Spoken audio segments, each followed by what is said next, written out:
Good evening from all the corners of Soweto, South Africa, Africa, and the world at large. Welcome to Sakum's restaurant on Vilakazi Street, where we are holding conversations of fathers and sons organized by the Sello Maake Ncube Foundation. These conversations are basically held during the 16 days of activism for no violence against women and children. Yeah, we are having this conversation because there is a serious need to deal with the scourge of gender-based violence. I'm not alone. I am with my sons. I have Nell Tsahai, my second eldest son. I have Lindo Mkhumbeni, my fifth.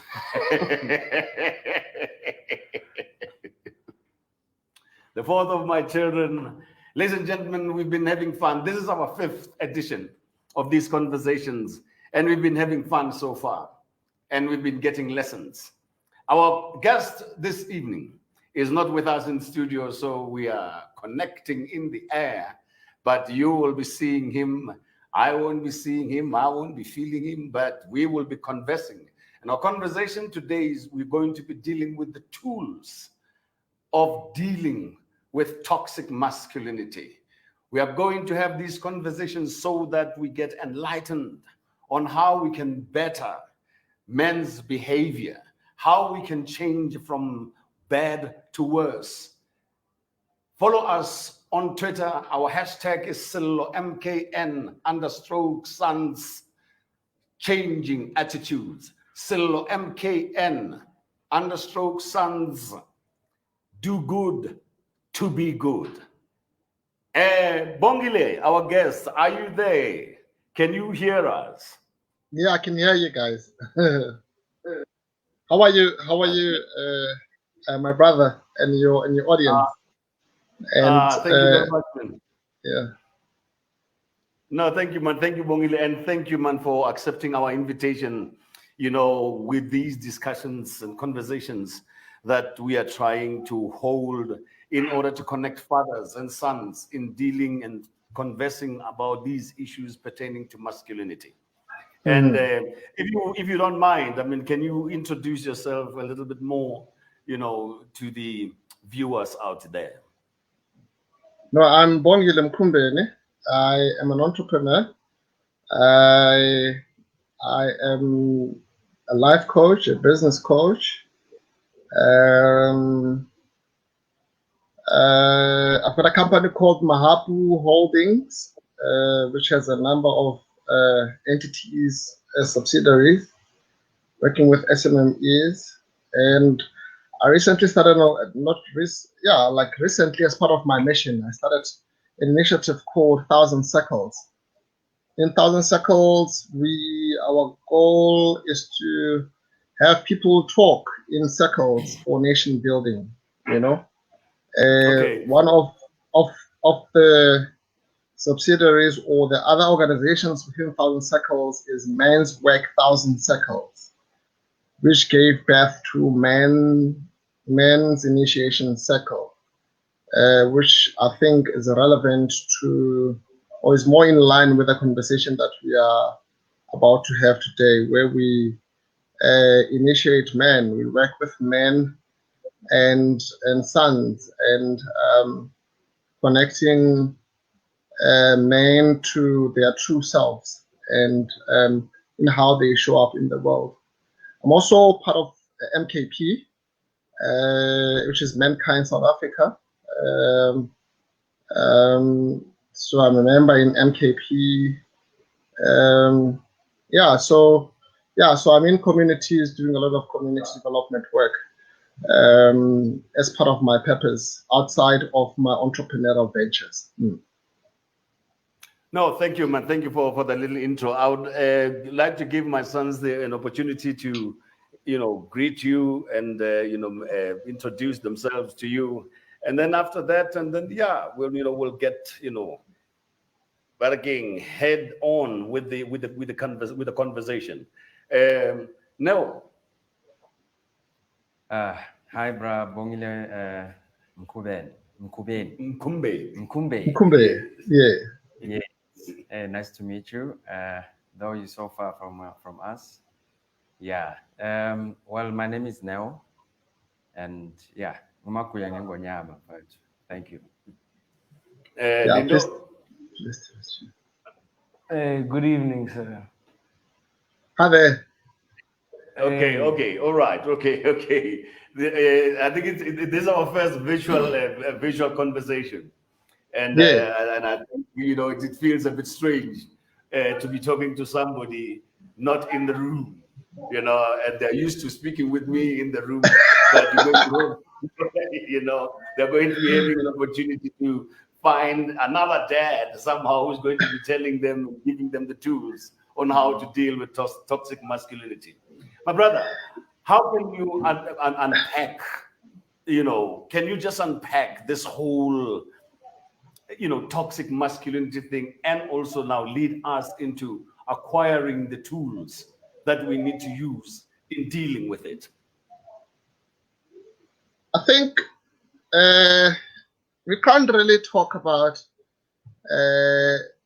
toxic masculinity before we engage with a number of factors. There are obviously a number of factors that attribute or that are contributing to find men in toxicity. But the one big one that I see telling is there are a lot of men in the world who are wounded and don't know their wounds, and because they don't know their wounds, they start showing up in the world in ways that are toxic, ways that are destructive, ways that that abuses the world, the world being women and children, and to an extent also abusing themselves, So there's little knowledge about ourselves as men that we find ourselves in shadows or tripping in our shadows as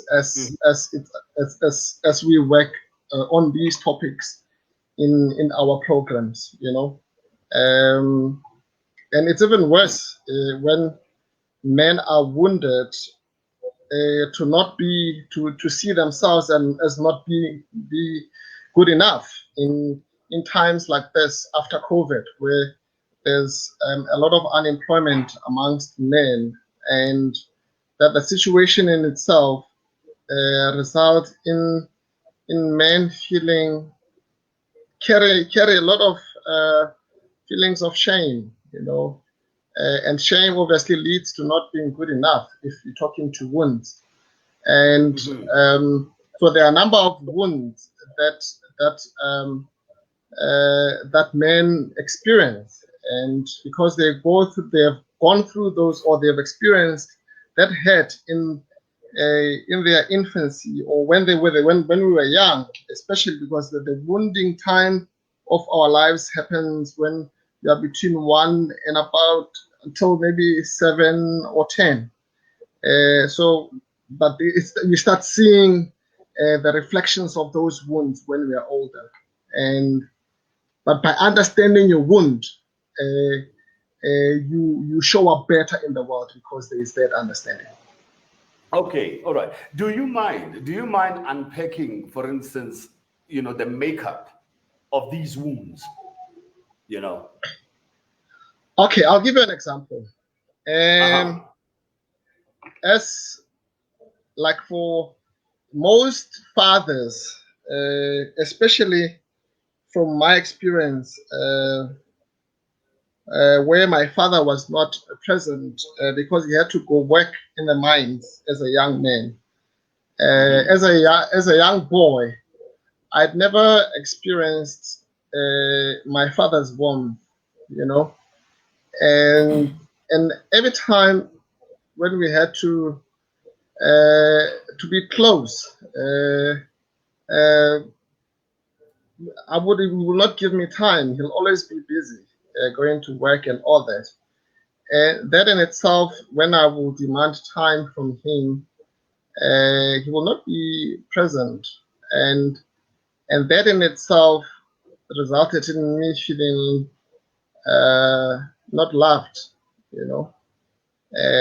not good enough, Another example would be if you have a son that every time you're with him, I mean, we have this exercise where a father will be playing with a son, but he's also holding a phone at the same time. And that in itself also is part of an experience of wounding, that you are not fully present with your son, and the son will feel like your phone is better than him, so he has to choose between you. I mean, he's competing with your phone for relationship. That in itself results in him feeling not good enough because the phone is probably better.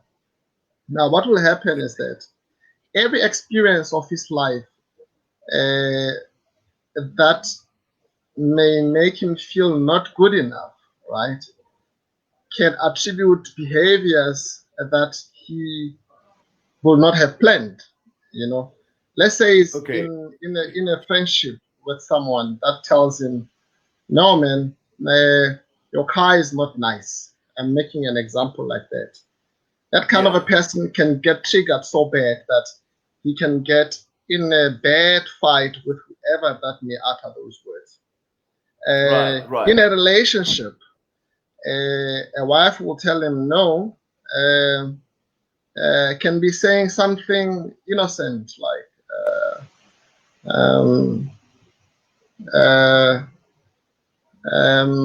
I don't like the way you do things. He can interpret it as not good enough and result in him being triggered. Or a wife can be a friend with a man, and that can make him not feel not so good enough. And he gets triggered because he does not understand his wound and he can't work with his wound.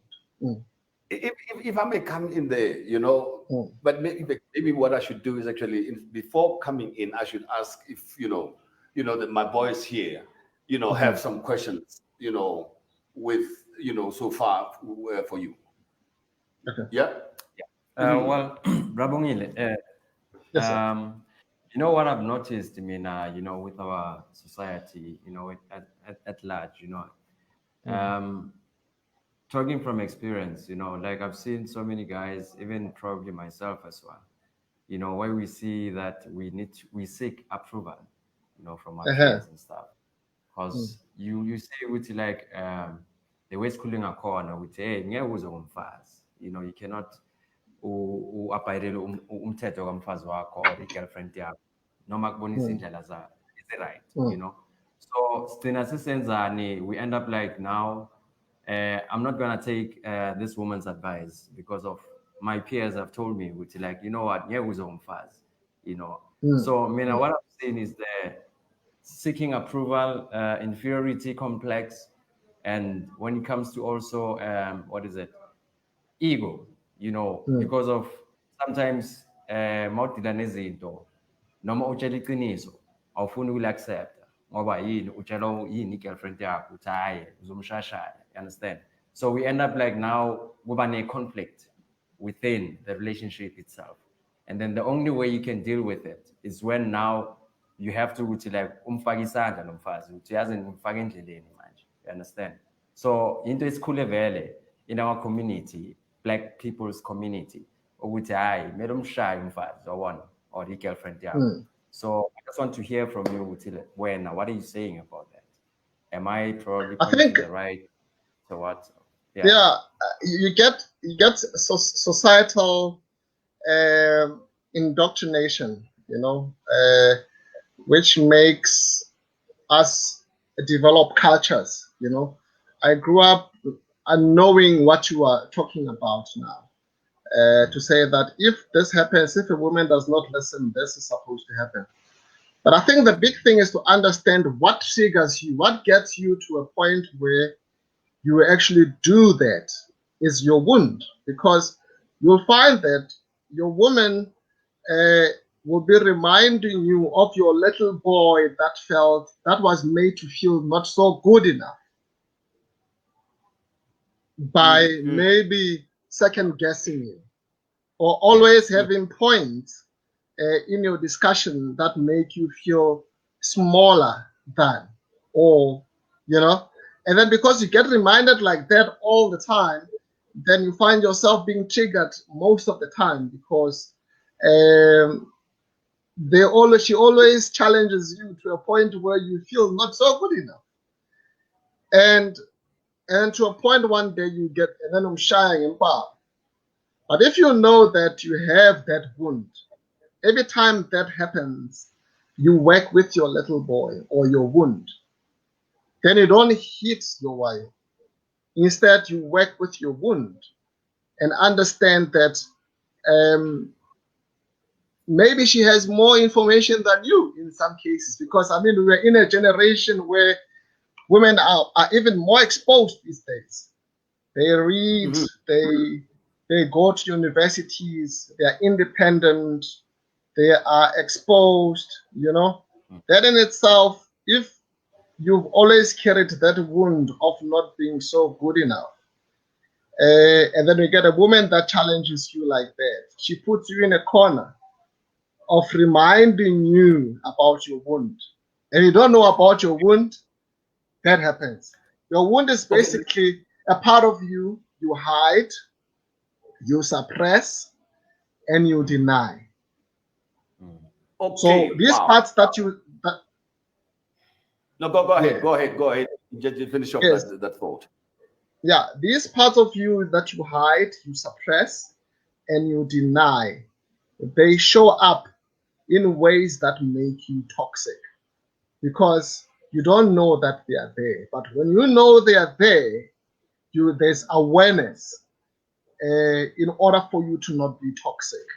Because that is what we do in our programs. We skill and we give men tools of how they can work with their wounds in order for them to not be toxic in relationships. If I may come in just in the Bongile.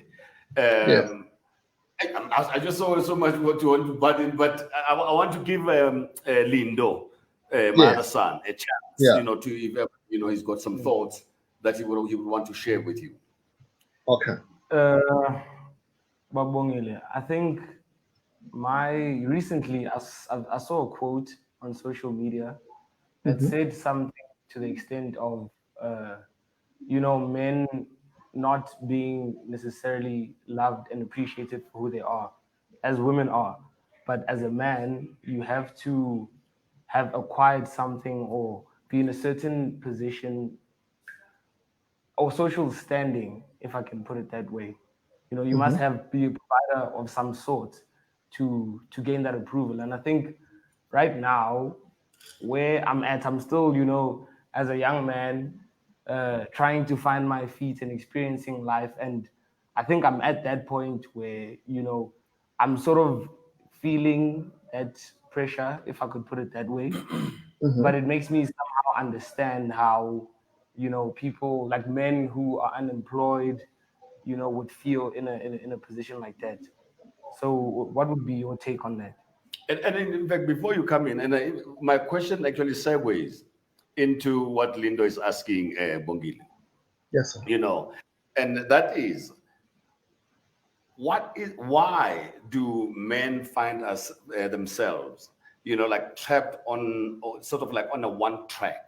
And the one track that imprisons men is that they just have to be providers, or they see themselves only as providing and also maybe as leading. And whereas we are growing in an era where you find that, there's some kind of, men are not the only ones that go to work now.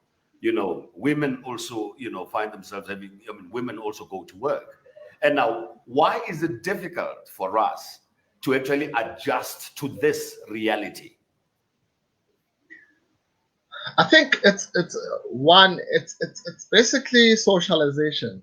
We are, we are. It's the programming. I think I spoke to you a while back about recoding, because that's the way that we were socialized, we were programmed. That we are providers, we are leaders, Yeah. But going back to I think it's Lindo, your other son, a question. It's also, he spoke to societal standards, that the coach was saying you must have something in order for you to be recognized as a man. Society says that, and whoever that came up with that idea also, it comes from someone. But you'll see that individuals, right? We need to view each other, ourselves as individuals in order for us to do work as men. There's a group wound of men that we get defined by certain materials, but our wounds are different. So someone else will not necessarily feel not so good enough by not having money. One thing someone else that grew up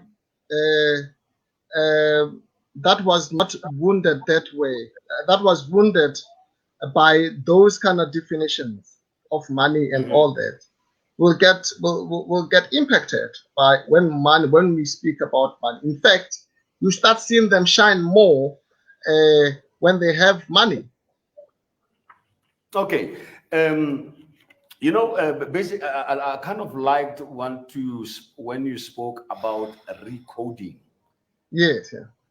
Can you basically unpack that? I mean, guys, when you've got questions, I mean, button, and we're running out of time. I think we left with a few minutes, and I think if we can maybe, if you can as well, maybe just give us a short and precise, answers, to the questions, so that we can maybe get, sort of like sort of gain more ground, So yeah, how this recoding? How do we do it?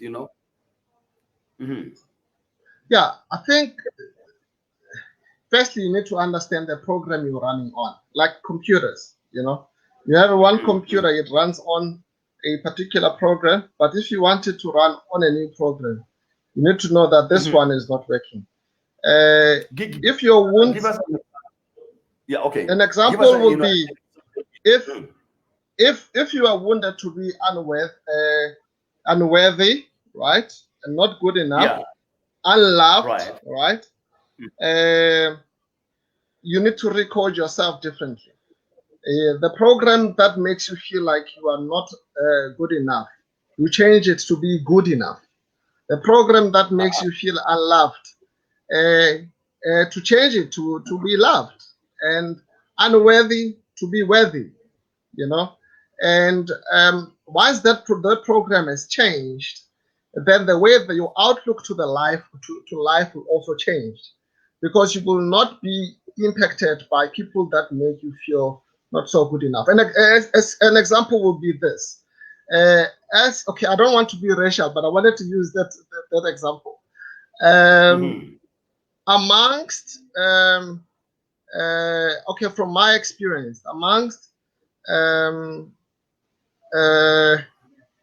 white people, as black people, or as a black person, from my experience, I'm seen to not be so good enough, right? I had to rechange. I needed to recode myself to know that I'm good enough, and for a long time. Just on that one. Now you were thinking I'm not good enough, and there are a lot of young men out there who feel that. And now you have to program it with good enough. Yes. What are the tools? To actually start embarking on? What are kind of thoughts that one has got to have or come up with in his own head in order to undo that, I'm not good enough? You need to define where it comes from.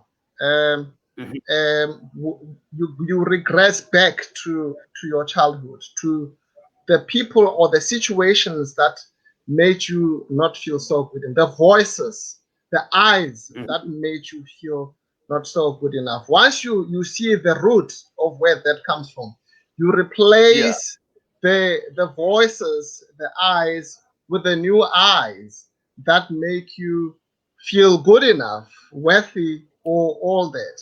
Because that voice that is in you will need to be changed. That is where the program is. If your father, your granny, your uncle, your sister made you feel like that, you need to replace it with a new voice, the new eyes, the new affirmation that says you are good.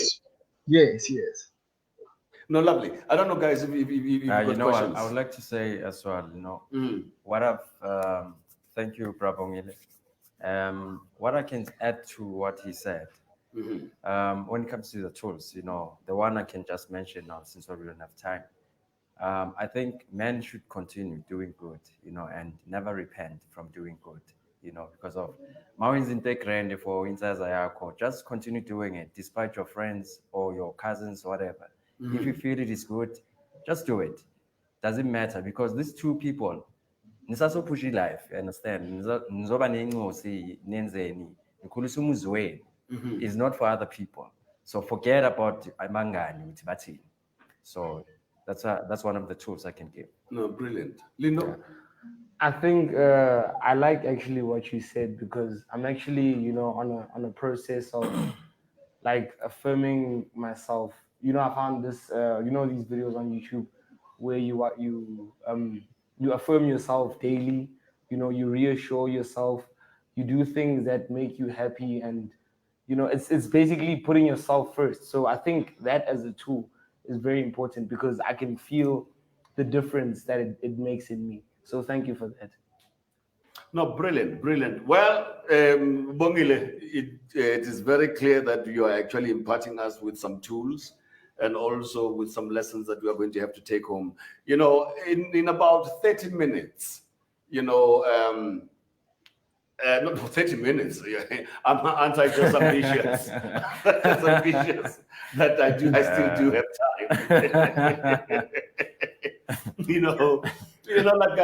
Like in 30, 45 seconds, if you can leave us with words, pearls of wisdom,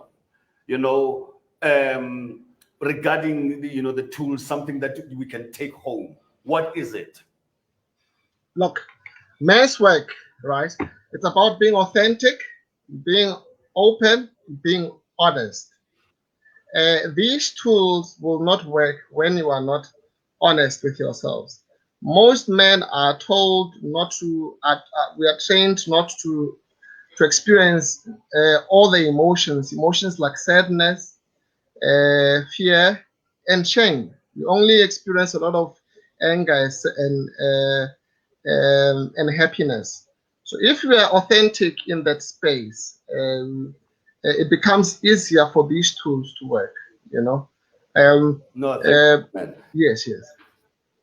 No, man, Bongile, man, I would like to thank you for giving us your time. And, we are making plans, that maybe over the weekend, that maybe we would have a session, we'll organize a few men, we're still trying to work out the logistics, and we'll definitely, keep in touch with you. But I really want to thank you for giving us your time, for sharing us, your wisdom with regards to the subject that we had tonight. And